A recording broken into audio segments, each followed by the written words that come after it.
Good evening aspirants. આજે આપણે daily answer રાઇટિંગના 7th ડેના આન્સર્સનું discussion કરશું. આજે આપણે 2 ઇંગ્લિશના અને 1 GS2ના કરંટના સવાલ પૂછ્યા હતા. સવાલ અમારી ટેલિગ્રામ ચેનલ @GPSC ગાઈડન્સ 91 પર મૂકવામાં આવે છે. આજે આપણે એનું સોલ્યુશન જોશું. તો પહેલો સવાલ સ્પીચનો હતો. કૃષિ યુનિવર્સિટીના કોન્વોકેશનમાં ગવર્નર સરની સ્પીચ આપવાની હતી. તો ફોર્મેટ પણ સાથે સાથે જોઈ લઈ કે ટાઇટલ પહેલાં આપવાનું હોય તો speech of honourable governor at the convocation ceremony of Krishi university, પછી વેલકમ કરવાનું હોય. હવે જનરલી જ્યારે કોઈ ડિપાર્ટમેન્ટ વતી કોઈ ઓફિસર કે મિનિસ્ટર વેલકમ કરતા હોય ત્યારે એ વધુ વેલકમ ને ઓનર ને આઈ એમ ઓનર્ડ કે આઈ એમ ગ્લેડ કે એવું બધું કહેતું હોય છે. બટ જ્યારે ગવર્નર કે પ્રેસિડેન્ટ સ્પીચ આપતા હોય ત્યારે એ બધાને એટલા વેલકમ ના કરે.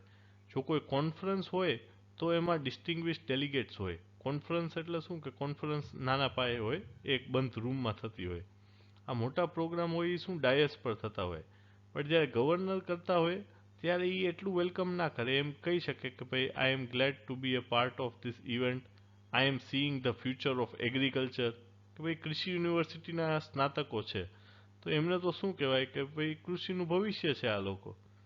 પછી ઓબ્જેક્ટિવ કહેવાનું હોય કે ભાઈ today we have gathered for your convocation ceremony. પછી કોઈ કોટેશન લાગે તો સ્પીચમાં હંમેશા જે ટોપિક આપ્યો એને લગતું એક કોટેશન નાખી શકાય.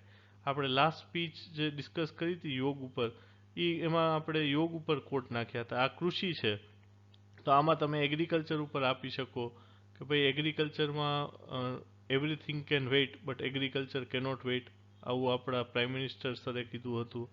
આ સિવાય તમે આ કોટ યુઝ કરી શકો. કોન્વોકેશન છે એટલે કે sometimes good things fall apart to make way for better things. કે તમારી કોલેજ લાઈફ સારી હતી બટ તમારી વર્કિંગ લાઈફ એનાથી પણ વધારે સારી હોય એવી આપણે અપેક્ષા રાખી. આ સિવાય કોઈ સ્પીકર એનો એક્સપિરિયન્સ શેર કરી શકે કે when I was a student I am remembered of my convocation. Governor sir છે તો વધુ ફોર્મલ રાખવાનું. પછી કોઈ મેસેજ ફોર ધી ઓડિયન્સ, તો જે એગ્રીકલ્ચર ગ્રેજ્યુએટ હોય એને તો કેવો મેસેજ આપી શકાય તો કે ગો ઓર્ગેનિક, સર્વ as a bridge between scientist and farmers. આવો એક્ઝામ્પલ તમે આપી શકો. આ સિવાય જે ટોપિક છે કે એગ્રીકલ્ચરની રેલેવન્સ, અને કન્ક્લુઝનમાં તો શું હોય કોન્વોકેશનમાં કે ભાઈ I wish you a great future ahead. તો આ પ્રકારનું આપણે જોયું કે એક સ્પીચના બધા કોમ્પોનેન્ટ્સ પણ તમને બતાવ્યા કે આ સિવાયની કોઈ અલગ સ્પીચ આવે તો પણ તમે અટેમ્પ્ટ કરી શકો અને આ એગ્રીકલ્ચરની સ્પીચમાં આટલા પોઈન્ટ્સ તમે ઉમેરી શકો છો. નેક્સ્ટ છે ટ્રાન્સલેશન. તો ટ્રાન્સલેશન માટે જરૂરી છે કે તમે બંને લેંગ્વેજીસની ઘણી બધી બુક્સ વાંચો, ત્યારે ધીમે ધીમે ટ્રાન્સલેશન આવતું હોય છે. બટ પ્રેક્ટિસ કરી શકાય. તમે પહેલાં વર્ડ્સનું ટ્રાન્સલેશન કરો, પછી ધીમે ધીમે ગ્રામર બંધ બેસાડો. તો આપણે સેન્ટેન્સ બાય સેન્ટેન્સ જઈએ કે ભાઈ માનવીની રુચિ કાલ ન હતી એવી આજ છે અને આજ નથી એવી કાલ છે. તો પહેલાં તો તમે કીવર્ડ્સ પકડો. માનવી એટલે હ્યુમન, રુચિ એટલે કે ઇન્ટરેસ્ટ, કાલ એટલે કે યસ્ટરડે, અને આવતીકાલ હોય એટલે ટુમોરો, ને આજ એટલે ટુડે. હવે તમને કીવર્ડ્સ ખબર પડી ગઈ. હવે તમારે એનું ગ્રામર બેસાડવાનું છે કે માનવીની રુચિ કાલ ન હતી એવી આજ છે. તો કે human interest for today is not what it was yesterday. હવે આમાં થોડુંક ગ્રામર બેસાડવું પડતું હોય છે. અને આજ નથી એવી કાલ છે. And it will be tomorrow what it is not today. ભવિષ્યમાં આ રુચિને કયો પદાર્થ પ્રિય લાગશે એ વર્તમાનમાં કલ્પવું કઠિન છે. તો પહેલાં તો જો ટ્રાન્સલેશનના વર્ડ્સ પકડી લેવાના. ભવિષ્ય એટલે ફ્યુચર, રુચિ એટલે ઇન્ટરેસ્ટ, પ્રિય એટલે કે ફેવરિટ, અને પદાર્થ એટલે કે તમે પકડી શકો સબસ્ટન્સ, વર્તમાન એટલે કે પ્રેઝન્ટ, કલ્પવું એટલે કે ઇમેજિન, અને કઠિન એટલે ડિફિકલ્ટ. એટલે કે even in the present it is difficult to imagine what will be the favourite of this interest in the future. પછી નેક્સ્ટ સેન્ટેન્સમાં તમે આવો, નાટકોને દ્રષ્ટિ મર્યાદામાંથી ખસેડી પાડી તેને સ્થાને માનવીની હાથમાં નવલકથા ઉભરવા લાગી છે. એ આનું દ્રષ્ટાંત છે. તો હવે સ્ટાર્ટ ક્યાંથી થાય? ઇંગ્લિશમાં સ્ટાર્ટ થોડુંક ઊંધેથી થાય. સબ્જેક્ટ પહેલાં હોય, પ્રેડિકેટ પછી હોય. એટલે કે એન એક્ઝામ્પલ ઓફ ધીસ, કે આનું દ્રષ્ટાંત છે, એટલે કે દ્રષ્ટાંત એટલે એક્ઝામ્પલ. પછી ખસેડવું એટલે શિફ્ટિંગ, નાટક એટલે કે ડ્રામા, પછી દ્રષ્ટિ મર્યાદા એટલે કે રેલ્મ ઓફ વિઝન, અને નવલકથાઓનું ઉભરવું એટલે ઇમર્જન્સ ઓફ નોવેલ્સ. માનવીના હાથમાં એટલે હ્યુમન હેન્ડ્સ.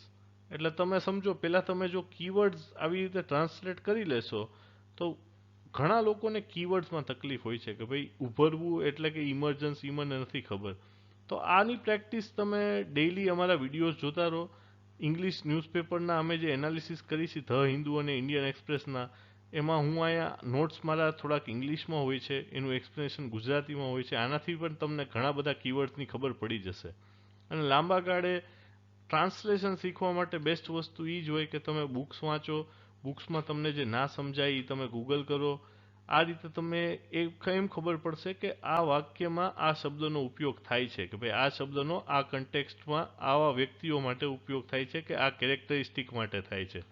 એકવાર એવી રીતે તમે સમજશો તો ક્યારેય નહીં ભૂલો. નેક્સ્ટ શું છે તો કે ગ્રંથકારના હૃદયમાં કીર્તિનો લોભ આમ નિષ્ફળ અને નિર્જીવ લાગે છે, એ પણ વર્તમાન કાળની દશા છે. તો કે the greed for fame, greed એટલે કે આ લોભ, અને કીર્તિ એટલે fame, in the heart of the writer seeming failed and lifeless is also a condition of the present. નિષ્ફળ એટલે failed અને નિર્જીવ એટલે lifeless અને વર્તમાન એટલે present. પછી ફાઇનલ સેન્ટેન્સ છે પાશ્ચાત્ય દેશની અવસ્થા અને આપણા દેશ પર પડતી એની છાયા પ્રધાન ભોગે એવી છે કે સંગીન ઉપયોગ ભૂલી બાહ્ય સુંદરતાથી પ્રત્યક્ષ માયાની માનવી મોહ પામે છે. આ થોડું કોમ્પ્લેક્સ સેન્ટેન્સ છે, થોડું લાંબુ છે, એટલે આને 2-3 ભાગમાં વહેંચવું પડે. તો સ્ટાર્ટ કેવી રીતે કરે? પાશ્ચાત્ય દેશની અવસ્થા, અવસ્થા એટલે કન્ડિશન, ને પાશ્ચાત્ય દેશ એટલે વેસ્ટર્ન કન્ટ્રી. તો કે condition of the western country અને એમની છાયા and its shadow falling on our country is such that human beings fall in love with apparent illusion. માયા એટલે ઇલ્યુઝન, પ્રત્યક્ષ એટલે અપેરન્ટ, અને બાહ્ય સુંદરતા એટલે external beauty. Humans fall in love with apparent illusion of external beauty forgetting the classic use. કે સંગીન ઉપયોગ ભૂલીને આપણે બાહ્ય માયાની તરફ આકર્ષાય છીએ, અને માયાનો લય તત્વમાં થઈ જાય છે. લય એટલે રિધમ, માયા એટલે ઇલ્યુઝન, તત્વ એટલે એલિમેન્ટ. તો rhythm of illusion becomes elemental. આ રીતે આપણે આખું ટ્રાન્સલેશન જોયું. પ્રેક્ટિસથી આવશે. પહેલા ટ્રાન્સલેશનમાં કદાચ હોઈ શકે તમને કીવર્ડ્સ ના ખબર હોય, તમને ગ્રામર સરખું ટેકલ ના થાય. આપણે ટ્રાન્સલેશન પર પણ એક વિડીયો ઓલરેડી મૂકેલો છે, એ પણ તમે ચેક કરી શકો છો. નેક્સ્ટ સવાલ છે GS2 નો એડમિનિસ્ટ્રેશન લગતો, કે what is adjustable gross revenue in telecom sector, અને ગવર્મેન્ટે શું સ્ટેપ્સ લીધા. તો પહેલાં તો તમારે થોડુંક બેઝ બાંધવો પડે કે જ્યારે આ રીતના GSના ક્વેશ્ચન હોય અને ઘણીવાર યુઝ્યુઅલી 250-300 વર્ડ ના બનતા હોય, 2 પેજ કરાક ના લખાઈ શકે, તો તમારે થોડુંક એની પાશ્ચાત્ય ભૂમિકા બાંધવી પડે. કે ભાઈ ટેલિકોમ સેક્ટરનું પૂછ્યું છે કે ટેલિકોમ સેક્ટર ક્યારે લિબરલાઇઝ થયો.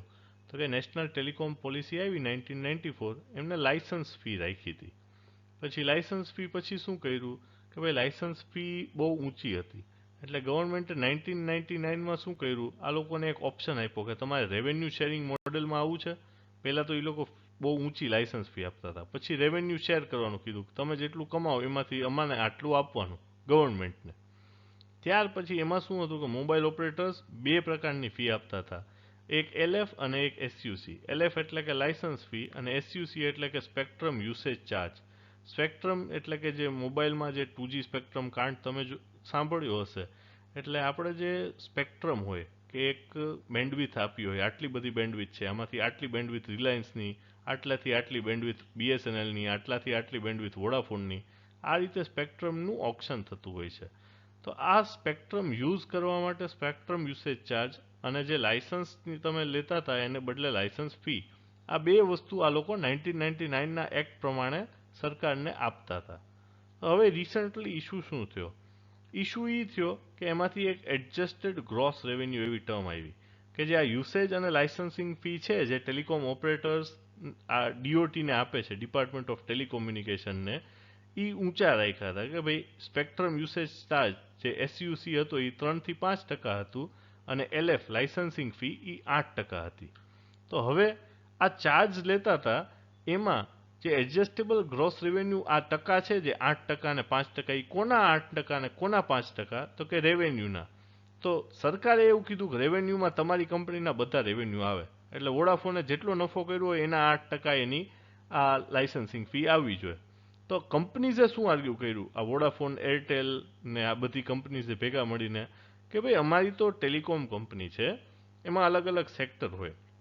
અમારો કોર સેક્ટર છે ટેલિકોમ, બટ આ સિવાય નહીં અમારા સેક્ટર હોય કે અમે વોડાફોન છે તો વોડાફોને બીજે ક્યાંક ઇન્વેસ્ટ કર્યું છે, એનું માર્કેટિંગમાં અલગ કર્યું છે, એને એક નાની સબસિડરી ખોલી હોય કે એને પછી ઇન્ટરેસ્ટ આવતું હોય અને એને કોઈક ડિવિડન્ડ આવતું હોય, એને ભૂતકાળમાં જે ઇન્વેસ્ટમેન્ટ કર્યું હોય કે બીજા કોઈ ફિક્સ્ડ એસેટ્સ હોય વોડાફોનની કંપનીના કે ભાઈ એને એક પ્લોટ ખરીદો, એને નવી ઓફિસ બનાવી, તો આ બધી વસ્તુ ઉપર 8% ના લાગવા જોઈએ. અમારા 8% ખાલી અમારા કોર સેક્ટર જે ટેલિકોમ સેક્ટર છે એના રેવન્યુ ઉપર લાગવા જોઈએ.